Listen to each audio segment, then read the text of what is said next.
So, after Angika and Maithili controversy और Angika versus Maithili controversy, अब मैं आप लोगों के सामने एक ऐसी बात करने के लिए जा रहा हूं जो बिल्कुल न्यू है।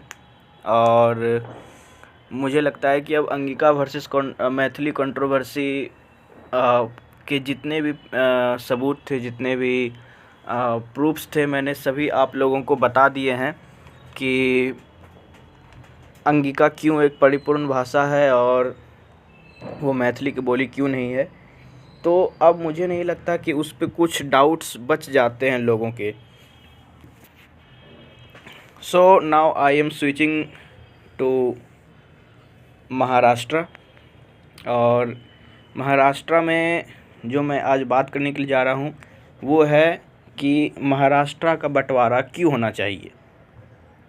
तो महाराष्ट्र का बंटवारा क्यों होना चाहिए, कैसे होना चाहिए, वो सब हम लोग जानेंगे। लेकिन पहले हमें ये जानना होगा कि महाराष्ट्र का मैप कैसा है, महाराष्ट्र कहाँ पे है और महाराष्ट्र में कितने डिवीज़न हैं और महाराष्ट्र को क्यों बांटने की आवश्यकता है। तो आइए एक एक करके जानते हैं। तो सबसे पहले हम आपको अभी इमेज पे दिख रहा होगा महाराष्ट्र का मैप। तो महाराष्ट्र में एक अमरावती डिवीज़न है, एक औरंगाबाद डिवीज़न है, एक कोंकण डिवीज़न है, एक नागपुर डिवीज़न है, एक नासिक डिवीज़न है और एक पुणे डिवीज़न है। और मैं सभी ज़िलों के नाम ले रहा हूँ। मैं जाऊँगा ईस्ट टू वेस्ट। तो गोंदिया, गढ़चिरौली, चंद्रपुर, नागपुर, भंडारा, वार्धा, यवतमाल, अमरावती, अकोला, वसीम, हिंगलोई, नांदेड़, लातूर, बीड़, परभणी, जालना, औरंगाबाद, बुलढाना, जलगांव, धुले, नंदुरबार, नासिक, पालघर, थाने, रायगढ़, रत्नागिरी, सिंधुदुर्ग, कोल्हापुर, सांगली, सोलापुर, सतारा, पुणे, अहमदनगर एंड फाइनली नासिक। तो डिवीज़न तो आप लोगों को मैप पे दिख ही रहा होगा। अब आप देखिए कि महाराष्ट्र में कहाँ पे बंटवारे की मांग है। तो इसमें से बुल्ढाना से लेकर के जो गढ़चिरौली और गोंदिया का जो आप मैप देख रहे हैं, ये है दरअसल विदर्भ। ठीक है, ये विदर्भ रीजन आता है। ये आपको अभी स्क्रीन पे दिख रहा होगा ये मैप।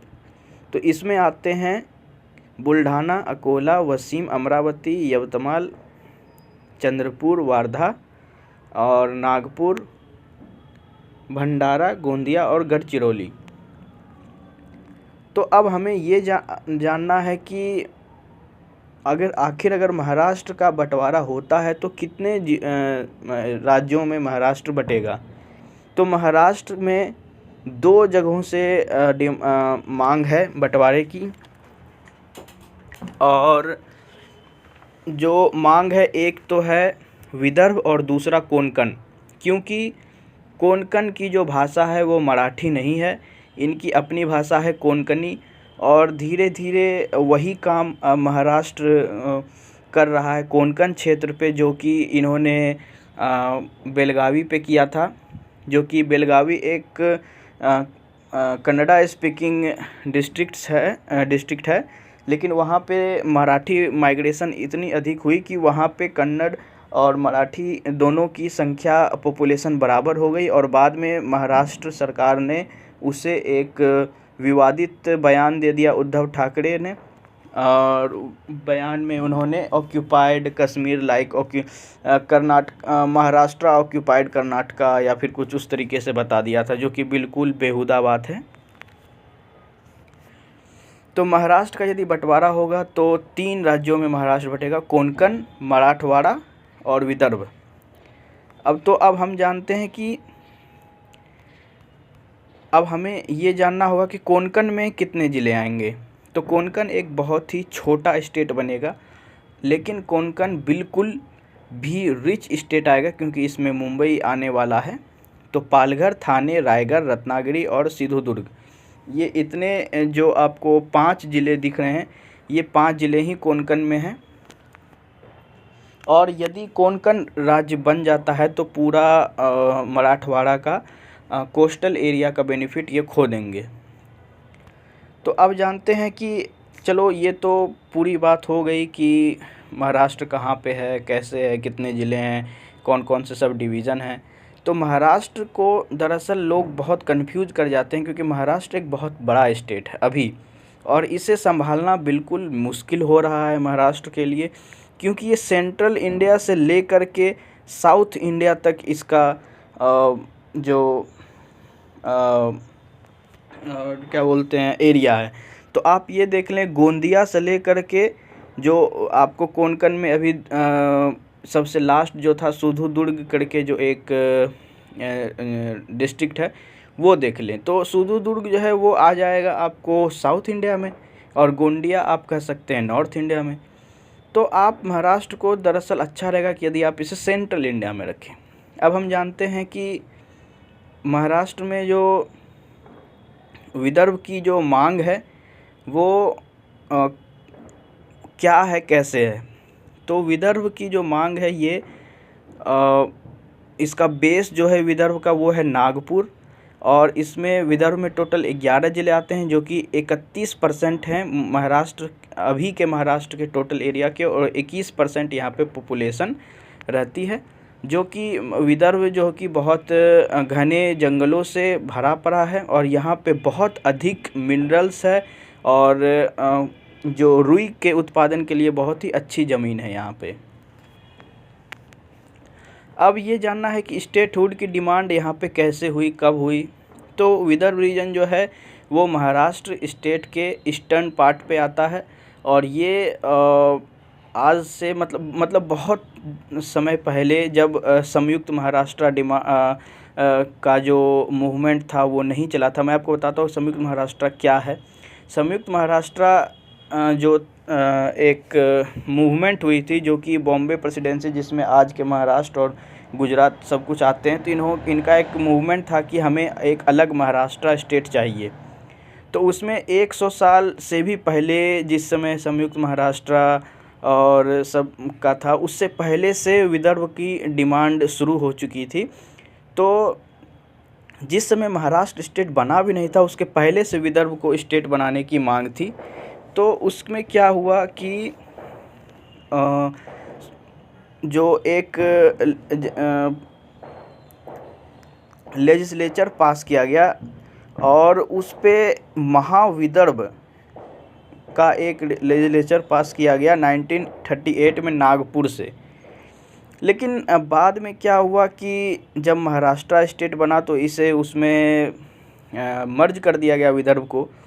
लेकिन उसके बाद क्या हुआ कि यहाँ पे चूँकि महाराष्ट्र पे हमेशा कंट्रोल मराठियों का रहा, तो इन्होंने कभी भी विदर्भ पे ध्यान ही नहीं दिया। सारा रॉयल्टी टैक्स और सब कुछ कोंकण और विदर्भ से लेकर के उन्होंने पुणे और सोलापुर और इधर उधर औरंगाबाद वगैरह में जो कि मराठवाड़ा है वहाँ पे उन्होंने खर्च कर दिया। अब स्टेट रीऑर्गेनाइजेशन कमीशन भी एक बार पास हुई, एसआरसी गठित की गई थी फजल अली के अंडर 29 दिसंबर 1953 को। तो जो विदर्भ के पॉपुलर लीडर थे जैसे ब्रिजलाल बियानी और एमएस एनी, इन्होंने एक मेमोरेंडम सबमिट किया स्टेट रीऑर्गेनाइजेशन कमीशन को विदर्भ स्टेट बनाने के लिए।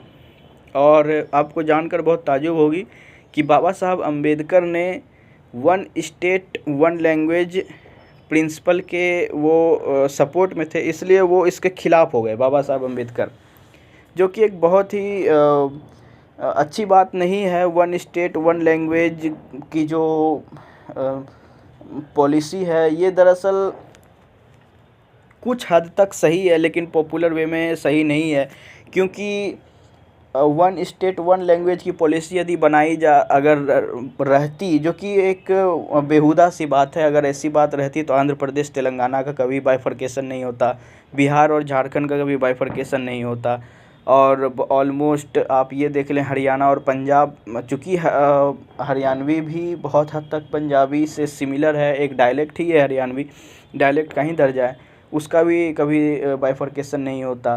तो ऐसा बिल्कुल ये बेहुदा सी बात है, ठीक है। तो क्या हुआ कि धीरे धीरे जो है मराठी स्पीकिंग पीपल के इंटरेस्ट में महाराष्ट्र हमेशा से रहा है। और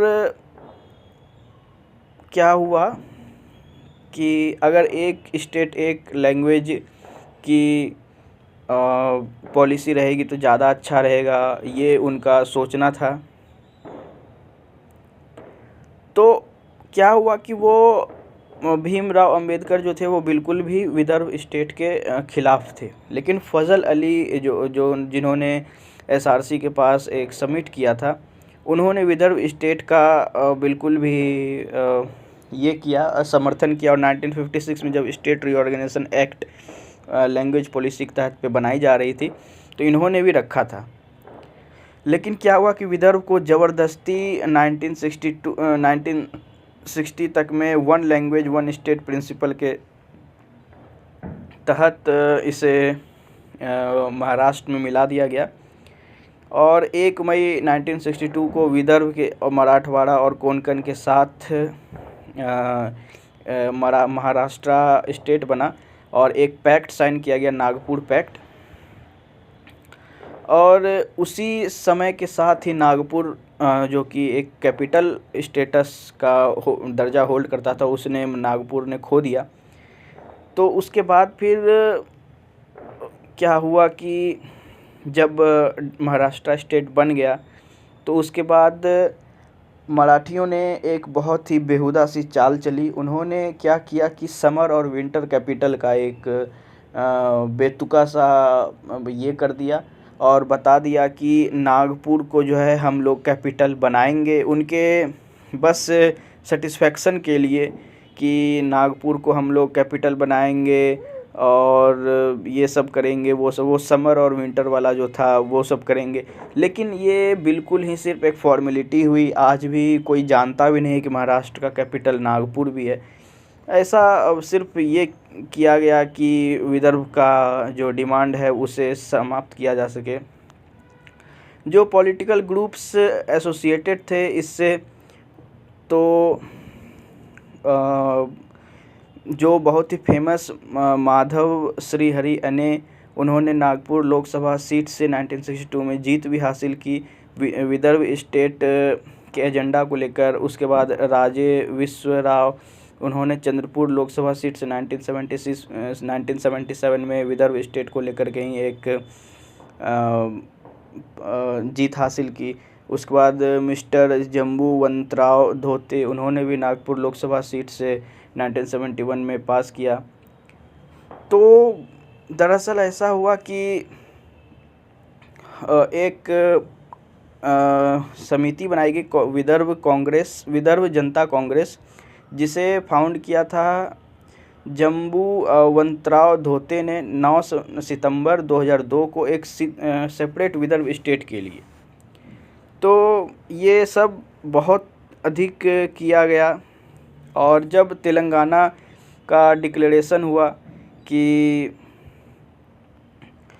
तेलंगाना एक अलग स्टेट बनेगा, तो उसमें उसी समय पे विदर्भ के लोगों ने भी बहुत ही डिमांड किया विदर्भ स्टेट को महाराष्ट्र से अलग करने के लिए। और इसे विदर्भ राज्य संग्राम समिति का नाम दिया गया था, जो डिमांड कर रहे थे जिस समय तेलंगाना को अलग राज्य बनाया गया था। तो ये सब बहुत ही चलता रहा। लेकिन महाराष्ट्र से की जो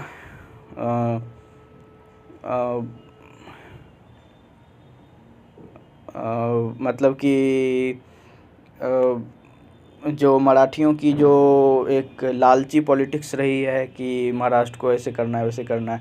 और शिवसेना जो एक बहुत ही अभी सत्ता में पार्टी है, सत्ता में है अभी, तो शिवसेना ने अभी इसका वही विरोध किया है कि मराठी बोलने वालों को नहीं बांटना चाहिए। लेकिन देखो, फर्स्ट ऑफ ऑल हमें ये सोचना चाहिए कि यहाँ पे लैंग्वेज को लेकर के और उन सभी चीज़ों को लेकर के लड़ाई बिल्कुल नहीं होना चाहिए। एक बैलेंस्ड वे में कोई भी स्टेट रहना चाहिए ताकि उसको सारा पॉलिटिकल और इकोनॉमिकल और सोशल बेनिफिट वो एंजॉय कर सके। अब जो भी और उसके बाद फिर जब हमेशा से विदर्भ के कोई भी लोग को महाराष्ट्र में नहीं बड़े पावर पे एंजॉय करने के लिए दिया जाता है, तो इसी कारण से बस ऐसा हुआ। तो अब क्या है कि आगे विदर्भ की जो भाग्य है वो हम लोगों को देखने लायक रहेगी कि विदर्भ का कैसे कैसे अगर भविष्य में विदर्भ स्टेट बनता है या नहीं बनता है, और कोंकण भी।